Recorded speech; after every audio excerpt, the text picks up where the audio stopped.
सब पे नजर अंदर की खबर।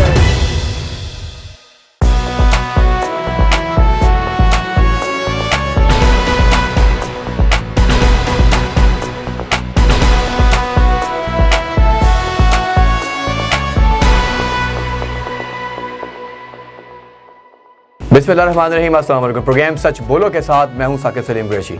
आज के प्रोग्राम में बात करेंगे मजलूम कश्मीरियों की, बात करेंगे मकबूजा जम्मू कश्मीर की, बात करेंगे मकबूजा कश्मीर में भारतीय मजालिम की, भारत के हुए कब्जे के हवाले से बात करेंगे। हम ये देख रहे हैं कि जिस तरह नरेंद्र मोदी की जो फासिज्म है वो बढ़ती जा रही है और मकबूजा कश्मीर में जो मजालिम हैं उनमें रोज़ ब रोज़ इजाफा होता जा रहा है। ऐसे में पाकिस्तान जो पूरी दुनिया में बैनुल अक़वामी सतह पर अपनी आवाज़ पहुंचा रहा है और पाकिस्तान के वज़ीर आज़म जनाब इमरान खान साहब जो कश्मीर के सफ़ीर बने हुए हैं, उनकी आवाज़ आलमी दुनिया तक किस हद तक पहुंच पाई है और पाकिस्तान ने अब तक क्या इक़दाम उठाएं, इन सब पर आज हम प्रोग्राम में बात करेंगे। मेरे साथ स्टूडियो में मौजूद हैं जनाब मियाँ वहीदुद्दीन साहब, आप साबिक चीफ सेक्रेटरी आज़ाद कश्मीर रहे और इसके अलावा आप साबिक सेक्रेटरी दाखिला भी रहे। मियाँ साहब बहुत शुक्रिया आपका। बहुत मेहरबानी। मकबूजा कश्मीर की मकबूजा कश्मीर में जो भारतीय जुल्म बर्बरियत जारी है और तकरीबन गुज़िश्ता साल अगस्त 2019 से अब तक एक साल मुकम्मल हो चुका है और हमने देखा है कि आर्टिकल 370 और 35A का ख़ात्मा हुआ, तो ऐसे में खतूत का सिलसिला भी जारी रहा, अक़वाम मुत्तहिदा से बातचीत भी जारी रही। तो बतौर चीफ़ सेक्रेटरी आज़ाद कश्मीर आपने इस तमाम दुख तकलीफ़ को बहुत करीब से देखा है, तो क्या सिर्फ खतूत अरसाल कर देने से मकबूजा कश्मीर में जो जुल्म बर्बरियत जारी है इस वक्त, आपको लगता है कि गवर्नमेंट सही स्टांस पर है और जो नरेंद्र मोदी है उसकी जो फासिज्म में बढ़ती जा रही है, अक़वाम मुत्तहिदा क्या सो रहा है जो अब तक इस पर अमल दरामद नहीं हो पाया? मैं इस सवाल पर, क्योंकि ये सवाल ऐसा है, बड़ा इम्पॉर्टेंट सवाल है, क्योंकि ये हर पाकिस्तानी के ज़हन में उभरता है कि क्यों नहीं रिटेलिएट किया जा रहा और क्यों हम सिर्फ ख़तों की हद तक है, नहीं हम ख़तों की हद तक नहीं हैं। मैं सबसे पहले आपको वो इक़दामात गिनवाना चाहूँगा जो पाकिस्तान ने पिछले साल 5 अगस्त के बाद से उठाए हैं, लेकिन इससे भी पहले मैं थोड़ा सा कश्मीर की हिस्ट्री में आपको पास्ट में ले जाना चाहता हूँ। कश्मीर 1598 में मुग़ल सल्तनत का हिस्सा बना और उसके बाद वहाँ पर शाहजहाँ ने और बाकी जो मुग़ल रूलर्स थे उन्होंने वहाँ पर बागात लगाए, बाकी चीज़ें की। उसके बाद कुछ अरसा ये अफ़गानों के ज़ेर तसल्लुत चला गया इलाका और उसके बाद एक शॉर्ट पीरियड के लिए सिख हुकूमत वहाँ पर कायम की गई। सिखों की जब हार हुई, शिकस्त हुई अंग्रेज़ों के हाथों, तो अंग्रेज़ों ने ये किया कि वहाँ पर एक डोगरा राजा को ये इलाका बेच दिया 75 लाख रुपए के एवज़ 1846 में। और ये इलाका उस वक़्त गुलाब सिंह के नाम से वो राजा था जिसको ये बेचा गया। उसने वहाँ पर जुल्म सितम के पहाड़ ढाए और उसकी सारी डायनेस्टी जो चलती रही तकरीबन 103 साल तक उन्होंने वहाँ पर हुकूमत की। होना यह था कि अंग्रेज़ों के जाने के बाद जिस तरह के बाकी 550 के लगभग इंडियन प्रिंसली स्टेट्स को ये ऑफ़र किया जाना था कि चाहे वो पाकिस्तान के साथ रहें या इंडिया के साथ रहें, ऑफ कोर्स उन चीज़ों को ज़हन में रखते हुए कि वो पाकिस्तान के साथ कॉन्टिगुअस हैं या नहीं और वहाँ की आबादी जो है वो उसकी कसरत कौन सी है, यानी कि या मुसलमान ज़्यादा हैं या हिंदू ज़्यादा हैं। तो उस हिसाब से ये इस इलाके में 77% मुसलमान बसते थे और यहाँ पर भारी अक्सरियत थी मुसलमानों की और यही ख्याल किया जाता था कि ये इलाका जो है कश्मीर का, ये पाकिस्तान के साथ मिल जाएगा। लेकिन उस वक़्त के हिंदू राजा हरी सिंह ने, जो कि हिंदू था, उसने इंडियन गवर्नमेंट के साथ एक मुआहदा करके ये इलाका हिंदुस्तान के हवाले कर दिया। उस वक़्त के बाद से लेके फिर एक स्ट्रगल शुरू हुई कश्मीर को आज़ाद कराने की। हमारे ट्राइबल एरिया के कुछ लोग वहाँ पर 1949 में गए और उन्होंने कश्मीरियों के साथ मिलकर एक जद्दोजहद की और उसकी वजह से आज़ाद कश्मीर जो इलाका आज कहलाता है, जो कि तकरीबन 13,000 मुरबा किलोमीटर पर मुहित है, ये इलाका आज़ाद करा लिया गया और यहाँ पर एक आज़ाद हुकूमत कायम की गई। और बाकी जो इलाका है वो तकरीबन कोई 90,000 किलोमीटर का, वो अभी तक इंडिया के तसल्लुत में है। इस इलाके को, जिसको कि हम ऑक्यूपाइड कश्मीर या जम्मू और कश्मीर वैली का नाम देते हैं, ये इलाका जो है इसमें जो है उस वक़्त प्रोटेक्शन ये दी गई इंडियन कॉन्स्टिट्यूशन में, जब इसको इस इंडिया में जब शामिल किया गया 1949 में, तो कॉन्स्टिट्यूशनल उसको प्रोटेक्शन दी गई। और कॉन्स्टिट्यूशनल प्रोटेक्शन में ये लिखा गया कि इस इलाके में ना ही कोई बाहर से आ सकेगा, यहाँ के लोगों के जो ज़मीन एक्वायर करने के हकूक़ हैं वो इन्हीं के रहेंगे, बाहर से कोई आकर यहाँ पर आबाद नहीं हो सकेगा। उनको मुलाजमतों में भी तहफ़्फ़ुज़ दिया गया और एजुकेशन में भी तहफ़्फ़ुज़ दिया गया। ये सारा अरेंजमेंट जो था इंडियन कॉन्स्टिट्यूशन के आर्टिकल नंबर 370 के तहत किया गया और एक आर्टिकल 35A इंडियन कॉन्स्टिट्यूशन में इंसर्ट किया गया, जिसके तहत ये अरेंजमेंट किया गया। जी मियां साहब, जैसे आपने बात की इंडियन आर्टिकल की, आपने बात की आर्टिकल 370 की, 35A की, जिसका आपने हवाला दिया कि जो तारीख़ के वर्क़ों से आपने हिस्ट्री हटाना शुरू की, और हम नज़र यही आ रहा है कि ज़ाहिर है अब मामला उस तरह नहीं है जो आर्टिकल्स की आप बात भी कर रहे हैं। अब किस तरह देख रहे हैं कि 370 का ख़ात्मा किया गया, 35A का ख़ात्मा किया, जबरन तौर पर किया गया। नरेंद्र मोदी जो एक इस वक्त मुसल्लत है पूरे भारत के ऊपर कि वहाँ अंदरूनी तौर पर भी इंतशार फैला हुआ है, कश्मीर में जुल्म बढ़ता जा रहा है, तो आर्टिकल 370 और 35A का ख़ात्मा जो पहले इंडियन आर्टिकल्स के तहत इसको कानून का हिस्सा बनाया गया था, अब इसे ख़त्म किया गया है। और अब जो इसमें तहफ़्फ़ुज़ात दिए गए थे मज़लूम कश्मीरियों को, वो उनसे हक़ उनका छीन लिया गया है। डोमिसाइल्स बनाए जा रहे हैं, बाहर के लोगों को प्रॉपर्टीज़ बनाने के लिए यहाँ पे मदऊ किया जा रहा है। तो अब इस सिस्टम को आप किस तरह देख रहे हैं और कब तक दुनिया खामोश रहेगी और अब क्या होना चाहिए? जी, मैं इसी पर बात कर रहा था। मैं थोड़ा सा आपको हिस्ट्री में पीछे ले गया ताकि आपको इसका सारा बैकग्राउंड, सारा तनाज़र मालूम हो जाए।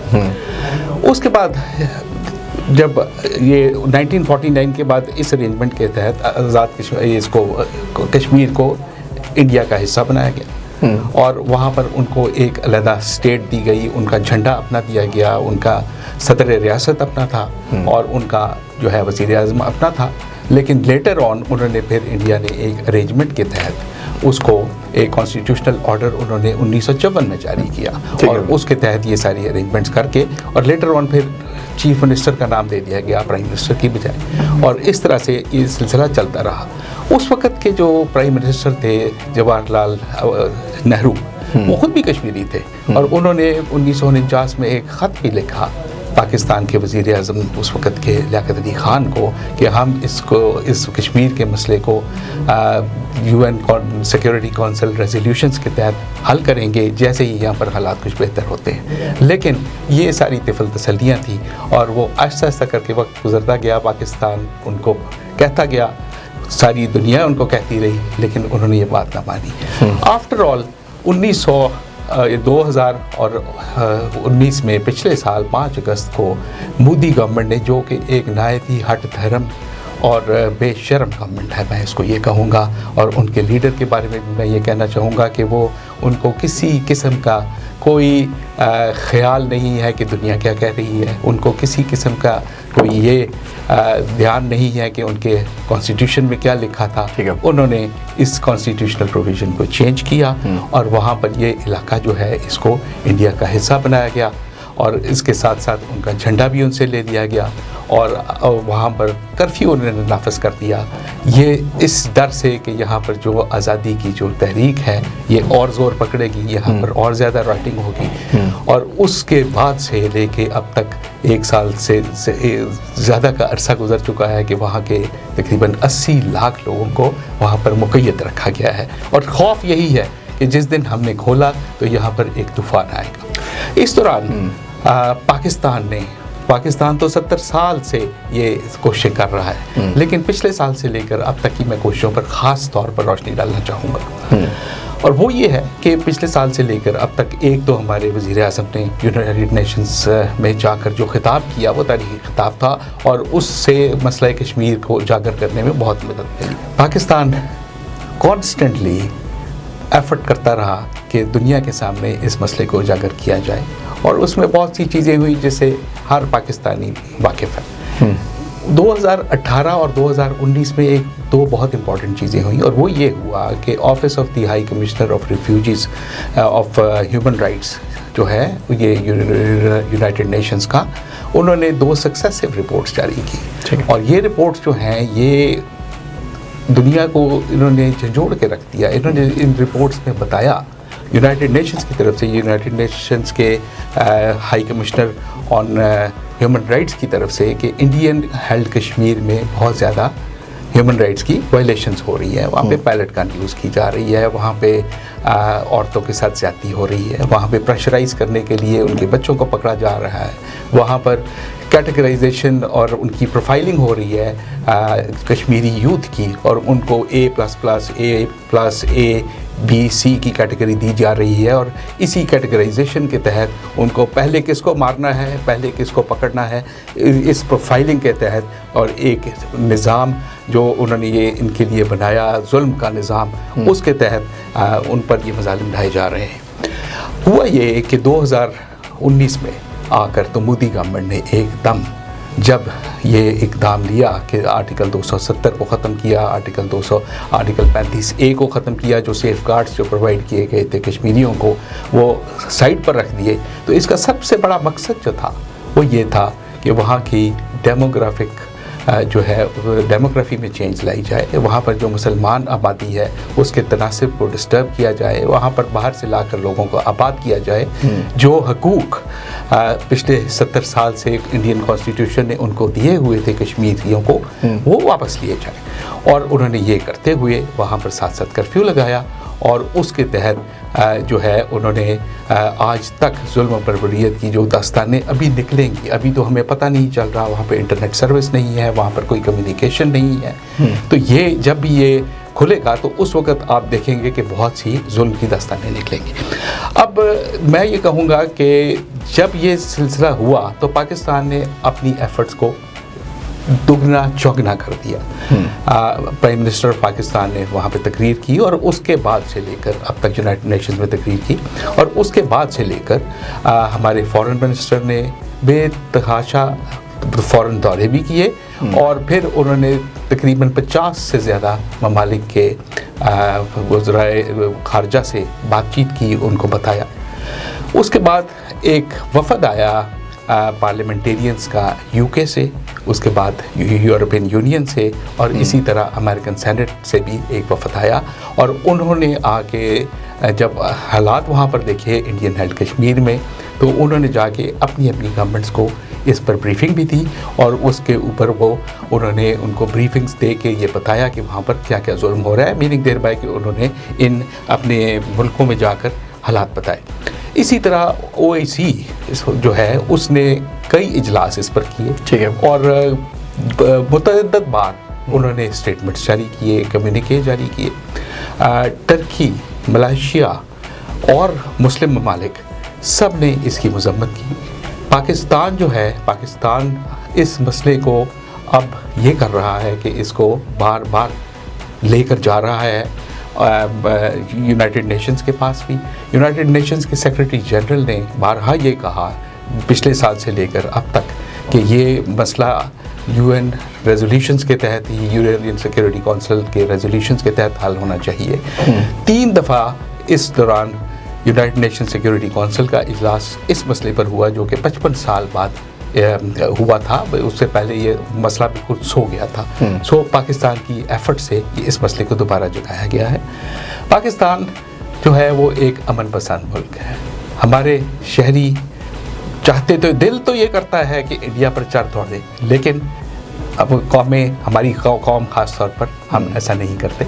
हम अमन पसंद लोग हैं और हम एक रिस्पॉन्सिबल जो है वो मुल्क हैं।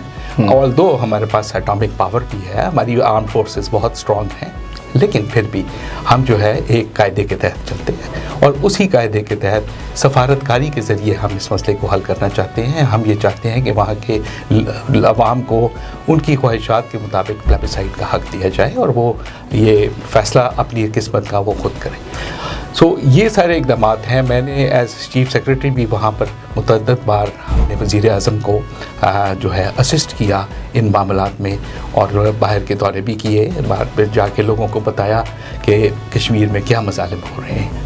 पाकिस्तान जो है कभी भी अपने एफर्ट से, अपने स्टांस से पीछे नहीं हटा। अब भी हमारा यही स्टांस है और अब भी हम इसको एक इमरजेंसी सिचुएशन के सामने दुनिया में पेश कर रहे हैं और हम सफारतकारी के ज़रिए और हर फोरम के ज़रिए हम दुनिया तक ये पैगाम पहुंचा रहे हैं कि देखें, जाग जाए, दुनिया में बहुत जुल्म हो रहा है, तो कश्मीर में बहुत जुल्म हो रहा है और ये हमारी एफर्ट्स रायगा नहीं जा रही। इस पर दुनिया जो है वो इस चीज़ को एक्नॉलेज करना शुरू हो गई है और आप देखेंगे कि आने वाले दिनों में इस पर बाकी और भी कई आवाज़ें उठेंगी इनके अलावा जो मैंने आपको बताई है। वही सब जैसे आपने कहा कि तारीख़ से आपने पस मंज़र से एक पूरा पर्दा उठाया है और जैसे आपने आर्टिकल 370, 35A की भी बात की, आपने बात की प्लेबिसाइट की भी आपने बात की है, ज़ाहिर रेफरेंडम के हवाले पहले दिन से दिए जा रहे हैं। लेकिन अब सवाल यहाँ पैदा होता है कि आपने पाकिस्तान की जो वज़रा हैं और जो खारजा पॉलिसीज़ हैं उनको बहुत ज़्यादा डिफेंड किया और हम देख भी रहे हैं कि हमारी जो खारजा पॉलिसीज़ हैं वो अपनी जगह सारे मामलात को आगे बढ़ा रही है। लेकिन जिस तरह पाकिस्तान की खारजा पॉलिसी या पाकिस्तान का जो एटीट्यूड है टूवर्ड्स इंडिया वो बड़ा पॉजिटिव है और पीस टॉक्स के साथ है, लेकिन भारत हमें इस तरह रिस्पॉन्ड नज़र नहीं आ रहा। हम ये देख रहे हैं जो अरब ममालिक हैं वो भी अब नरेंद्र मोदी को कभी कोई ताज पहना रहे हैं, कभी कोई सोने के हार पहनाए जा रहे हैं। तो लग तो ये रहा है कि कश्मीर के मामले को लेकर पाकिस्तान को तनहा करने की कोशिशें की जा रही हैं, लेकिन पाकिस्तान का जो स्टांस है वो अपनी जगह मौजूद है। कश्मीर का जो मकबूजा कश्मीर का स्टांस है वो अपनी जगह मौजूद है। अब आप मुस्तकबिल में किस तरह देख रहे हैं कि जो हालात हमें इस वक्त LOC पे नज़र आ रहे हैं और थोड़ी सी अगर हम बात कर रहे हैं लाइन ऑफ एक्चुअल की भी बात कर लें कि गुलवान वैली पर भी हमने देखा कि जिस तरह चाइना ने बड़े पुरतशद्दुद वाक़यात को लेते हुए भारत को मुंह तोड़ जवाब दिया, तो अब वक्त आ नहीं गया कि थोड़ा सा पाकिस्तान को भी रिएक्ट करना पड़ेगा टुवर्ड्स भारत, ताकि उन्हें अंदाज़ा हो कि सिर्फ हम बातों तक महदूद नहीं हैं। कभी उनका दिल करता है कि जी वो हमारी टेरिटरीज़ में आ जाते हैं, जैसे अभी हमने देखा भी कि गुज़िश्ता साल 27 फरवरी को हमने उनका जहाज़ मार गिराया, उनके हमने पायलट को गिरफ़्तार किया, उन्हें ये बिल्कुल वाज़ेह पैगाम दिया है हम सो नहीं रहे, हम जाग रहे हैं, हम सरप्राइज़ देने की पोजीशन में हर वक्त मौजूद है। तो सरप्राइज़ दिया भी, लेकिन शरारतें भारत बार बार कर रहा है और मैंने चाइना की मिसाल इसलिए दी है कि ये हम देख रहे हैं कि मामलात हो रहे हैं। आपको क्या लगता है कि पाकिस्तान खारजा पॉलिसी की महदूद रहे या थोड़ा सा हमें उनको जवाब और देना होगा? मैं ये कहूँगा कि ये पाकिस्तान की खारजा पॉलिसी की कामयाबी है कि चाइना जो है वो एक हमारा बहुत स्पेशल अलाय है, हमारे भाइयों की तरह है वो लोग। और जितनी इज़्ज़त पाकिस्तान की चाइना में की जाती है, चाइनीज़ अवाम में की जाती है, उसका अंदाज़ा वहीं पर जाकर होता है। एक चाइना ऐसा मुल्क है, दूसरा टर्की ऐसा मुल्क है। मैं अगर आप नहीं गए तो आपको ज़रूर जाना चाहिए, वहाँ पर आप जाकर देखेंगे इन दोनों ममालिक में कि पाकिस्तान और पाकिस्तानियों की कितनी इज़्ज़त वहाँ पर की जाती है। सो चाइना जो है वो एक बहुत बड़ी पावर भी है इस वक्त की, ना सिर्फ इकोनॉमिक पावर है बल्कि मिलिट्री पावर है। और इंडिया घबराता है चाइना से, उनको ये पता है कि पाकिस्तान और चाइना एक है। तो हमारी सफारतकारी की वजह से, हमारी फॉरेन पॉलिसी की वजह से और बाकी एफर्ट्स की वजह से, जहाँ पर मैंने आपको बहुत सारी चीज़ें गिनवाई, वहाँ पर ये नहायत अहम चीज़ है कि चाइना ने डायरेक्ट वहाँ पर उनकी ठुकाई भी की है इंडियंस की, बिल्कुल ऐसे ठुकाई की है उनकी। और नरेंद्र मोदी ने यहाँ तक कहा कि जिन्हीं चाइना ने हमें कुछ नहीं कहा, क्योंकि वो शर्मिंदगी के बारे में ये कह नहीं सकता था कि उनके सिपाहियों को कैसे मार पड़ी है वहाँ पर। सही फेंटा पड़ा है, सही उनको वहाँ पर चाइना ने सही ठीक ठाक उनको।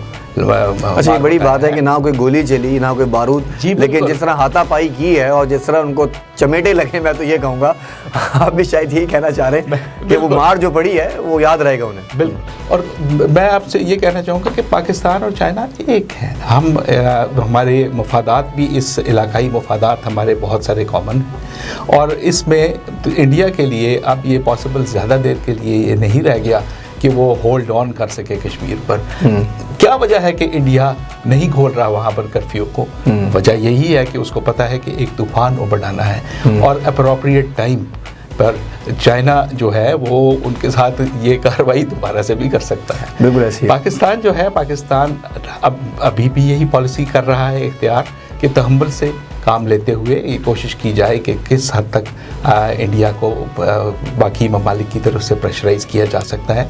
और इंशाल्लाह वो वक्त दूर नहीं कि जब इंडिया को सिरनगू होना पड़ेगा, इंशाअल्लाह। इस इलाके को खाली करना पड़ेगा। अच्छा, जैसे आपने खुद भी बात की कि इंडिया जो है वो कोशिश तो कर रहा है, लेकिन पाकिस्तान को अकेले करने के दावे आलमी सतह पर वो धरे के धरे रह गए। और आप ये देख रहे हैं अब भारत अकेला तन्हा होता जा रहा है, भारत में अंदर इंतशार फैला हुआ है। एक तरफ खालिस्तान मुहिम का आगाज़ तेज़ी से बढ़ता जा रहा है, खालिस्तान तहरीक तेज़ आगे बढ़ रही है। अब दुनिया में जितनी पजीराई नरेंद्र मोदी को थी वो पजीराई ख़त्म होती जा रही है और पाकिस्तान के वज़ीर-ए-आज़म इमरान खान साहब अब उस पजीराई को लीड कर रहे हैं। तो पाकिस्तान, आपने ठीक फरमाया और आपने जो स्टांस की बात की, पाकिस्तान का मौक़िफ़ मजबूत है। अब देखना यह है कि आइंदा दिनों में होगा तो होगा क्या। और अब जो सूरत हाल नज़र आ रही है, जैसे आपने ख़ुद कहा कि कर्फ्यू उठते ही वहाँ पे एक बड़े हालात तब्दील होंगे, मज़ीद हक़ाइक़ सामने आएंगे। अब थोड़ी सी मैं बात करना चाहूँगा CPEC के हवाले से भी, उस पर भी भारत की बड़ी गहरी नज़र रही है कि किसी तरह पाकिस्तान और चाइना के जो मंसूबा है इस पर किसी तरह कोई कार्रवाई अमल में लाई जाए, इसे सबूताज़ किया जाए। लेकिन जो पाकिस्तान की फिर वही बात है जो आप बार बार कह रहे हैं कि जो खारजा पॉलिसी है वो इंतहाई मजबूत है। तो अब किस तरह देख रहे हैं कि भारत जो पाकिस्तान को तनहा करने की बातें कर रहा था सफारती सतह पर, अब वो ख़ुद तनहा हमें नज़र आ रहा है। तो उनकी मीडिया चाहे जितना भी चीख ले, लेकिन चीखने चिल्लाने से सच दबाया नहीं जा सकता। तो फ्यूचर पाकिस्तान का जो CPEC है, जिससे तकलीफ़ होती है भारत को सबसे ज़्यादा, और गुलवान वैली के ऊपर जिस तरह वो एक लंबी सड़क ये दौलत बेग की बना रहे थे और कारगिल की वॉर हमारे सामने, तो मुझे लग रहा है कि अब भारत के पास वो सवालों के जवाब नहीं है अपने लोगों को देने के लिए कि वो क्या कुछ गंवा बैठा है। क्या कहिएगा? CPEC पे बात करने से पहले मैं थोड़ी बात करूंगा पिछले साल 27 फरवरी को जो हुआ जी। तो आपका ये सवाल कि पाकिस्तान क्या सिर्फ खतूत तक रह जाएगा या सिर्फ सफारतकारी तक रह जाएगा, नहीं। पाकिस्तान ने तो प्रैक्टिकली 27 फरवरी को पिछले साल ये कर दिखाया कि उन्होंने इंडियन एयरफोर्स के जहाज़ों को जिस तरह से मार गिराया, जिस तरीके से उन्होंने उन पर टारगेट किया। जब उन्होंने एक फॉल्स किस्म की हम पर एयर स्ट्राइक की और उसकी रिटेलिएशन में जब पाकिस्तान ने उनके 2 जहाज़ों को मारा, तीसरा एक हेलीकॉप्टर उन्होंने खुद ही अपना गिरा दिया। बदहवासी का ये आलम था उनकी साइड पर, क्योंकि इंडियन एयरफोर्स स्पेशली वो टेक्नोलॉजिकली पाकिस्तान एयरफोर्स से मैं कहूँगा कि डेकेड्स पीछे है। अब वो रफ़ाल एयरक्राफ्ट लेके आए, रफ़ाल एयरक्राफ्ट जो उन्होंने फ्रांस से लिए हैं, और उनका ख्याल है कि रातों रात सिचुएशन चेंज हो जाएगी। बिल्कुल गलत। पाकिस्तान की एयर सुप्रीमेसी है और पाकिस्तान की एयरफोर्स ये सुप्रीमेसी कायम रखेगी। और आप देखेंगे कि हम मिलिटरीली बहुत स्ट्रॉन्ग हैं इंडिया से, हमारी आर्म्ड फोर्सेस फुली तैयार हैं। हमारी जो है खारजा पॉलिसी, हमारा बाकी मुल्क, सारी कौम इस मसले पर पीछे खड़ी है हमारी हुकूमत के, हमारी आर्म्ड फोर्सेस के, और हम पूरी तरह तैयार हैं। और हमने तो कर दिखाया, उनको मार भगाया यहाँ से। उनके पायलट को आके हमने चाय भी पिलाई, बड़ी अच्छी चाय पिलाई, और उसके बाद उसको 24 घंटे में वापस भी भेज दिया। यहाँ पर मैं आपको ये बताना चाहूँगा कि पाकिस्तान एयरफोर्स ने उस वक़्त, अगर वो पाकिस्तान एयरफोर्स चाहती तो वहाँ पर उनके एक्चुअल टारगेट्स को हिट किया जा सकता था, लेकिन सिर्फ ये दिखाने के लिए कि देखें हम अमन पसंद हैं, हम ये नहीं चाहते कि जी हम आपस में जंग कर लें और जंग से मसाइल को हल करें।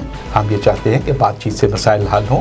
और उस वक्त पाकिस्तान एयरफोर्स ने उनके टारगेट से कुछ 100 मीटर दूर अपने मिसाइल्स फेंक कर उनको वार्न किया कि देखें, अगर आपने अपनी हरकतों से बाज ना आए तो हम आपके असल टारगेट्स को भी हिट कर सकते हैं। और उसके बाद जब उनके जहाज़ हमारे जहाज़ों को के करीब आए, बल्कि वो हमारी सरहद की तरफ आए, तो हमारे जो ऑलरेडी मौजूद थे वहाँ पर जहाज़, उन्होंने उनको 2 जहाज़ों को उनके मार गिराया। ऐसे तो नहीं कहते ना सर, पलट कर झपटना, झपट कर पलटना, खून गर्म रखने का एक बहाना। तो हमारे शाहीनों पे झपटने की कोशिश तो बहुत की भारतीय कौवों ने, लेकिन उनके साथ जो हमारे शाहीनों ने किया, बहरहाल वो अपनी जगह पर। आप कुछ कह रहे थे? मैं ये आपको कहना चाहूँगा कि हम लोग हम वक्त तैयार हैं, और हमारी शारक है कश्मीर, हम कश्मीर को छोड़ ही नहीं सकते। हमारे लिए ये ज़िंदगी और मौत का एक सवाल है। सो इसलिए जब टाइम आया, जब ज़रूरत पड़ी, तो हम आखिरी हद तक जा सकते हैं और जाएंगे इंशाल्लाह। तो पाकिस्तानी कौम इसके लिए हर वक्त तैयार है, पाकिस्तान की आर्म फोर्सेस तैयार हैं, लेकिन फिर भी हम लोग अभी भी ये चाहते हैं, पाकिस्तान अभी भी ये चाहता है कि इस मसले को सफारतकारी से हल किया जाए, सारी दुनिया के साथ मिलकर इंडिया को प्रेशराइज़ किया जाए, इंडिया को एहसास दिलाया जाए, और वो दिन दूर नहीं कि वो उसको छोड़ना पड़ेगा, ये इलाका भी छोड़ना पड़ेगा, कश्मीर के अवाम को उनकी उमंगों के मुताबिक जो है आज़ादी भी मिलेगी। अब मैं थोड़ी सी बात सीपैक की कर लूँ। सीपैक चाइना के लिए बड़ा इम्पॉर्टेंट है और हमारे लिए भी एक ये बहुत स्टार प्रोजेक्ट है, पाकिस्तान के लिए बड़ा इम्पॉर्टेंट प्रोजेक्ट है।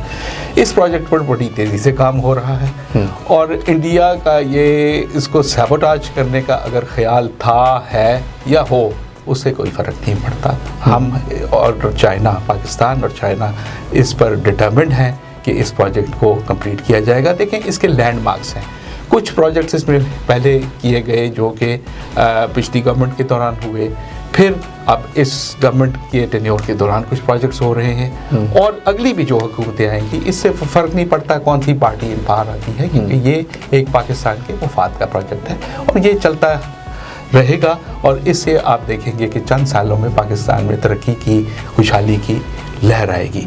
और इसके अलावा चाइना जो है वो पाकिस्तान में यहाँ पर डायरेक्ट इन्वेस्टमेंट जो है वो बहुत कर रहा है।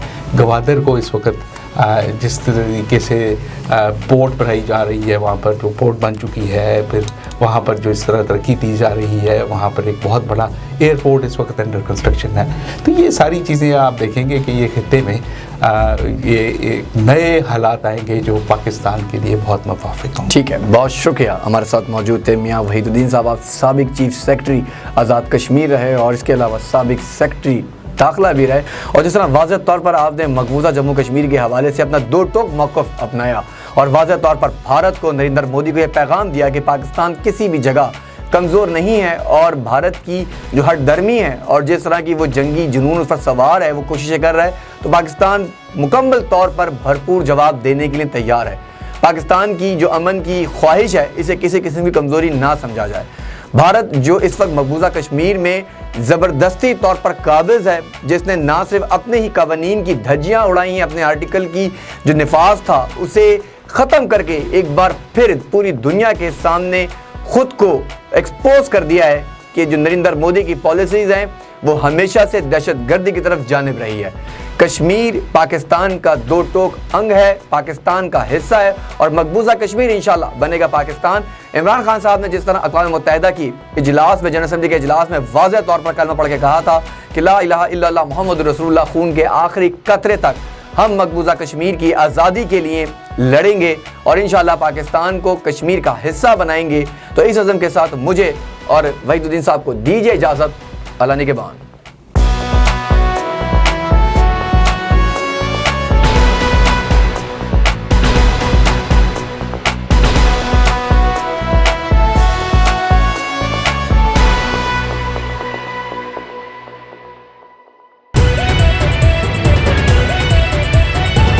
A1 TV, सब पे नजर, अंदर की खबर।